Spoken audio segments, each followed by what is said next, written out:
Something is unraveling on the other side of your story, not slowly, not in the polite, gradual way that consequences sometimes arrive, spread across enough time that the connection between cause and effect becomes blurry and deniable. Fast, with the specific momentum of something that has been building pressure behind a sealed surface for a long time and has finally found the crack it was looking for. You did not cause this. You did not have to. I want to tell you what I am seeing because the image hit me before anything else did, before any theme or context or narrative had time to organize itself. It arrived as a single, unambiguous scene, a structure that someone built carefully over time, with attention to how it appeared from the outside, to whether the angles were right, to whether anyone passing by would see anything other than something solid and functional and worth trusting.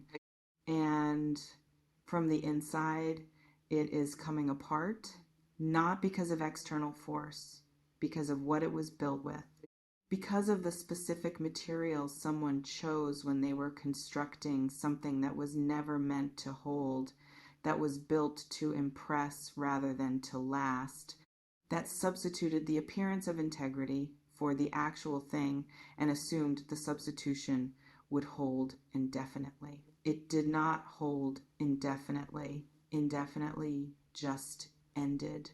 Let me tell you what was done to you. Not in the vague, euphemistic way that softens reality into something more comfortable to look at, in the direct way it deserves. Someone betrayed your trust deliberately, with full awareness of what they were doing and what it would cost you, not in a moment of weakness or a failure of character under unusual pressure. In the ordinary operation of someone who had decided at some prior point that what you brought to them was something they could take without returning equivalent value, that your loyalty was available to be used, that your openness was a resource to be extracted from rather than a gift to be honored. They made that decision about you, and then they acted on it consistently, with enough sophistication to keep it from being immediately visible, because they knew that visibility would end the arrangement before they had finished getting what they wanted from it. And while they were acting on it, while the extraction was ongoing, you were doing something they did not account for. You were watching, not consciously, perhaps, not with the explicit intention of documenting what was happening, but with that Virgo perception that runs continuously underneath the surface of whatever else you are doing, cataloging inconsistencies, registering the gap between what is being said and what is actually happening, building a picture that becomes undeniable once enough data has accumulated. You saw more than they thought you saw. And now everything you saw is becoming relevant in ways that have nothing to do with anything you did. I need to speak to the specific nature of what is unraveling because the image came through with detail that I want to honor. This person's situation is destabilizing in multiple directions simultaneously. That is the specific quality of what I am seeing. Not one problem, not one consequence arriving from one direction that they can address and manage and contain before it spreads. Multiple threads, multiple situations, multiple instances of what was done in the dark reaching the surface of the light at the same time from different sources, through different channels, by processes they did not initiate and cannot control. That simultaneity is important because one consequence can be managed. One crisis can be contained with enough skill and enough speed and enough of the particular social intelligence that someone who operates the way this person operates tends to have developed out of necessity. Single problems have solutions. But multiple simultaneous exposures coming from uncoordinated directions do not behave like single problems. They do not respond to containment strategies because they are not organized enough to be contained. They are not coming from one place that can be identified and addressed. They are coming from the natural, unstoppable process of reality asserting itself against a fiction that required constant maintenance to sustain. The maintenance has failed.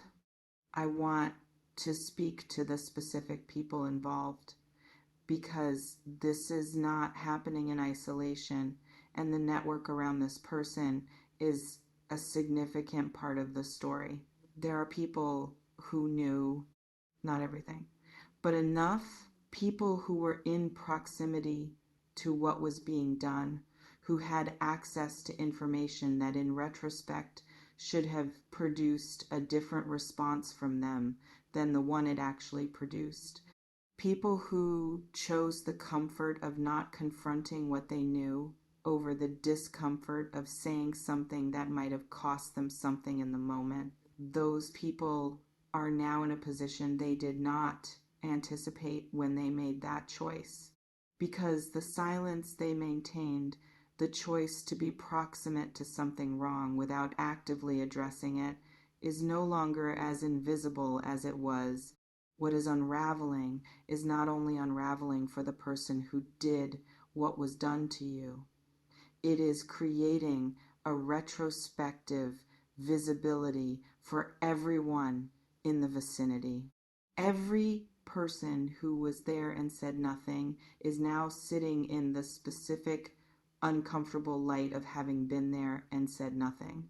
And some of them, the ones who have enough conscience to be genuinely uncomfortable with that light, are starting to say things now that they should have said before. Things that are reaching the right people. Things that are adding to the picture of what actually happened in ways that cannot be argued with because they are coming from sources that this person cannot credibly dismiss. Things that are adding to the picture of what actually happened in ways that cannot be argued with because they are coming from sources that this person cannot credibly dismiss. I want to stay with the witnesses for a moment because their movement is one of the most significant parts of what is unraveling, and I think it deserves more than a passing mention. When someone does something wrong in a community, in a social circle, in a professional environment, they almost never do it in complete isolation. There are always people in the vicinity, people who notice things, people who receive information that does not quite add up, people who, in a different set of circumstances, with a different calculation of personal risk, might have said something or done something, or at minimum acknowledged what they were seeing with more honesty than they actually did. These people made a choice, and that choice has been sitting inside them since they made it, not comfortably. Guilt that is suppressed does not dissolve, it ferments. And the specific guilt of having been in proximity to something wrong that you could have addressed and chose not to has a particular quality that distinguishes it from other kinds. It is the guilt of active choice rather than passive failure. The guilt of having looked at something clearly enough to register it and then redirected your gaze. That guilt is now in motion. The discomfort of it has reached the point where the cost of carrying it silently exceeds the cost of finally saying what they should have said before.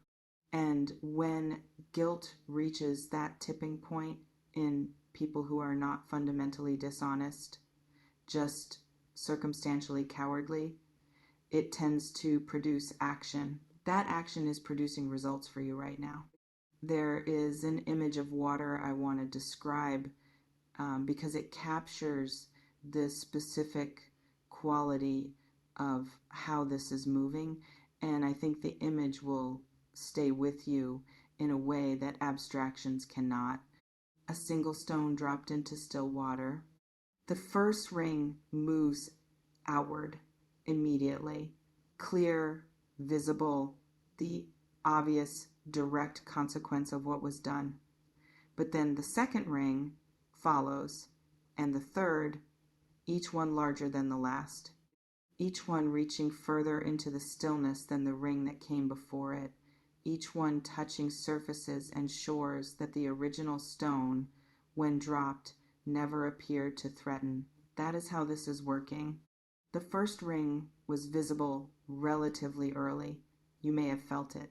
The immediate consequence of what was done, landing first on the situation closest to the drop, but the outer rings were still traveling, still moving through the water, still reaching toward every surface within range of a stone dropped with that particular force from that particular height. The outer rings are arriving now, and they are reaching places that this person assumed were safely outside the impact radius. They were not outside the impact radius. Nothing was. I want to ask you something that I have been holding through this entire reading and that I think deserves its own space before we continue. How long did you carry this alone? Not the knowing, the weight of the knowing. The specific, private, isolating experience of understanding what had been done while the world around you continued operating on the version of events that the other person had constructed. While people who should have seen what you saw did not see it, or chose not to see it, or saw it and looked away, while you had the full picture and insufficient power to make it undeniable to the people who needed to see it. How long did you carry that specific weight? Because that weight is real. And the release that is coming, the public, visible, irrefutable unraveling of the fiction that was built at your expense, is not just justice in the abstract sense. It is the ending of that specific isolation, the moment when the private truth you have been carrying becomes the public truth that everyone around you is confronted with. You do not have to say anything for that to happen. You do not have to make a case or present evidence or convince anyone of anything. Reality is making the case all by itself. Let me speak to something about you specifically that I feel is the part of this reading you most need to hear. You did not become bitter. I want to name that clearly because I think it is one of the most significant things in your energy right now, and I do not want it to pass without acknowledgement. Whatever was done, however long you carried the weight of it, however many moments you sat with the knowledge of what had been done to you while the person who did it continued to operate in the world without visible consequence. You did not let what happened to you change the fundamental quality of who you are. You are not harder, not more closed, not operating from a place of cynicism that contaminated your capacity to give and receive genuine things. The damage that someone tried to do to your character by treating it as a resource to be extracted from rather than a person to be honored did not succeed in the way they may have expected or hoped it would. You are still who you are. And that continuation, the persistence of your essential self through something that was specifically designed to benefit from its disruption, is not a small thing. It is one of the most extraordinary forms of resilience I encounter in this work. The resilience not of someone who became unfeeling in order to survive, but of someone who kept feeling, kept caring, kept showing up as their real self in the full knowledge of what had been done, and at the cost of carrying that knowledge alone for longer than was fair. That cost is being accounted for, not by anything you are doing, by the mechanics of what actually is, versus what was claimed to be. Let me go back to the unraveling because I want to be specific about what the coming weeks look like from an energetic standpoint, not vague reassurance about karma. The actual particular sequence of how this is moving. The first thing that is happening is the erosion of credibility. The specific story that was told, the narrative that was constructed to make what happened look like something other than what it was, is developing cracks in places that this person cannot simultaneously address. Every crack requires explanation. Every explanation creates the conditions for another crack, because lies maintained under pressure from multiple simultaneous directions have an inherent structural weakness that truth does not share. Truth requires no maintenance. It is simply there, unchanged and unchangeable, waiting for the fiction placed over it to finally wear thin. The fiction is wearing thin. The second thing that is happening is the defection of witnesses.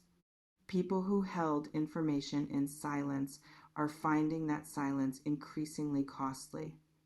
The specific calculus that made staying quiet seem like the sensible option has shifted. The risk of continued silence is beginning to outweigh the risk of speaking. And when witnesses start to move, even one or two, even in private conversations that seem small and contained, the information they carry does not stay contained. It travels through the network of people connected to this situation with a speed that the originator of the fiction cannot track or predict or get ahead of. The third thing that is happening is the arrival of evidence that was always there and simply needed to be looked for. The third thing that is happening is the arrival of evidence that was always there and simply needed to be looked for. This is the piece that tends to surprise people the most when they are watching a situation like this one unravel, because the assumption when something wrong has been successfully concealed for a significant period of time is that the concealment was thorough, that what cannot currently be proven cannot eventually be proven, that the absence of immediate visible evidence means the evidence does not exist, but concealment and destruction are not the same thing. Things that were said in digital form still exist in digital form. Screenshots that were taken in private still exist somewhere. Transactions that were made leave traces that financial processes are specifically designed to locate. Conversations that were witnessed by people who were assumed to be permanent allies are now being recounted by people who have decided that their alliance was with the truth rather than with the person who required their silence. The evidence was always there. The conditions that allow it to surface are what have changed. And those conditions have changed because this person's network, the specific combination of people and systems and alliances that formed the structure of their ability to operate without consequence, has developed weaknesses that are now actively producing the surface conditions the evidence needs to become visible. I want to speak to your role in all of this because I think it matters for how you carry yourself through what is about to become visible. Your role is to stay exactly where you are, not in a passive sense, not in the sense of waiting helplessly for external events to deliver what you deserve, but in the specific, grounded, deeply Virgo sense of continuing to be who you are, to build what you are building, to show up as yourself in every space you occupy, while the unraveling happens on its own timeline in its own way through its own processes. Do not invest energy in monitoring what is happening to them. I say this not as a spiritual instruction about releasing attachment to outcomes. I say it as a practical observation about where your energy is most valuable right now. The attention you spend watching someone else's situation deteriorate is attention that is not going toward what you are building. And what you are building matters more than what is falling apart on the other side of this story. Let the unraveling unfold without your surveillance. It does not need you. There is something I want to leave you with before we close, and it is not about them at all. It is about the space that opens up when something that was taking up room in your life without deserving to be there finally leaves. Because that is what is actually happening here, beyond the justice, beyond the accountability, beyond the specific satisfying mechanics of watching something built on bad foundations do what everything built on bad foundations eventually does. Beyond all of that, there is a clearing. The specific energetic weight of having been wronged by someone and not yet seen that wrong acknowledged in any visible way has been sitting in your field, not paralyzing you, not preventing you from functioning or building or moving forward, but present, a background frequency of unresolved imbalance that has been consuming a small but real portion of your energy every day simply by existing. That frequency is about to resolve. And when it does, when the imbalance that has been sitting in the background of your life is corrected by the mechanics of what is already in motion, something that was consuming you quietly is going to stop consuming you. And what you do with that energy when it comes back to you, the specific, full, no longer diverted energy of someone whose account with the universe has just been settled without them having to fight for the settlement themselves, is going to be extraordinary. You were already building something without it. Imagine what you build with it returned. That is what is coming, Virgo. Not just justice for what they did, room for what you are about to become.